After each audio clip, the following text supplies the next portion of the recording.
নমস্কার বন্ধুরা, সীমাস কিচেনে আপনাদের স্বাগত। আজকে আমি আপনাদের সঙ্গে শেয়ার করব নর্থ ইন্ডিয়ান স্টাইলে বিনা পেঁয়াজ রসুনের আলুর সবজির একটা রেসিপি। রুটি পরোটার সঙ্গে খেতে দারুণ লাগে, লুচির সঙ্গেও।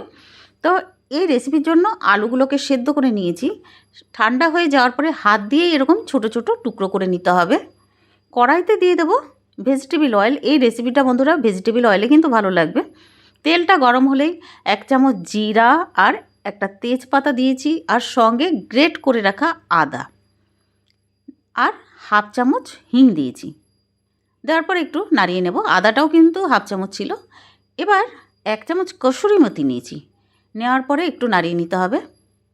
এবার দিয়ে দেব 2টো মিডিয়াম সাইজের দেশি টমেটো। দেওয়ার পরে একটু নাড়াতে হবে। সঙ্গে দিয়ে দেব 3টে কাঁচা লঙ্কা, আমি ছোট ছোট চপ করে রেখেছিলাম, টুকরো করে রেখেছিলাম, ওটা দিয়েছি। দেওয়ার পরে এবার নাড়িয়ে নিতে হবে। একটা বাটিতে 1/2 চামচ হলদি পাউডার, 1/2 চামচ রেড চিলি পাউডার, আর 1 চামচ ধনে গুঁড়ো, 1 চামচ গরম মশলার গুঁড়ো, আর 1/2 চামচের একটু বেশি চাট মশলা, আর একটু জল দিয়ে এটার একটা স্মুথ পেস্ট মতন বানিয়ে নিতে হবে। চামচ দিয়ে ভালো করে মিক্স করে নিয়েছি। এবার দিয়ে দেবো 1 চামচ গোলমরিচের গুঁড়ো। দেওয়ার পরে আবারও নাড়িয়ে নেব। এবার এই মশলাটাকে কড়াইতে ঢেলে দেব।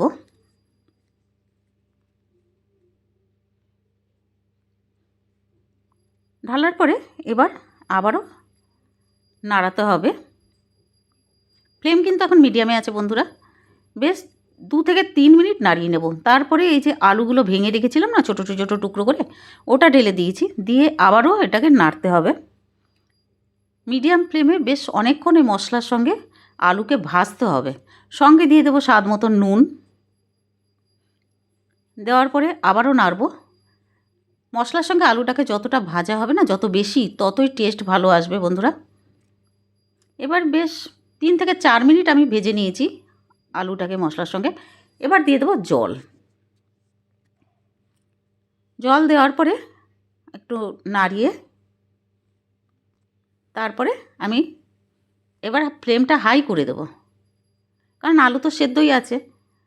উপর থেকে ধনে পাতা দিয়ে দেব। দিয়ে আবার একটু নাড়িয়ে নিতে হবে।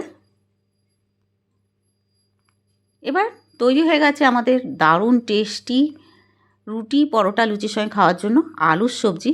আশা করছি বন্ধুরা ভিডিওটা ভালোই লাগবে। তো এই সবজির সঙ্গে খাওয়ার জন্য লুচিটা তৈরি করে নিতে হবে। আটায় আমি জোয়ান আর কালো জিরে দিয়েছিলাম, আটাটা ভালো করে মেখে নিয়েছিলাম। তারপরে দেখুন এরকম ফোলা ফোলা লুচি তৈরি হয়ে যাবে। সব লুচিগুলো খুব সুন্দর এইভাবে ফুলেছে। এবার লুচির সঙ্গে এই সবজিটা খেতে দারুণ লাগবে।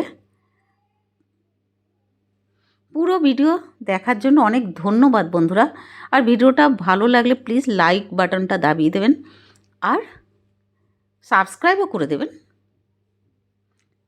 আর শেয়ারও করে দেবেন, আর কমেন্ট করে জানাবেন বন্ধুরা যে এই আলুর সবজিটা আপনাদের কেমন লাগলো। ধন্যবাদ পুরো ভিডিও দেখার জন্য।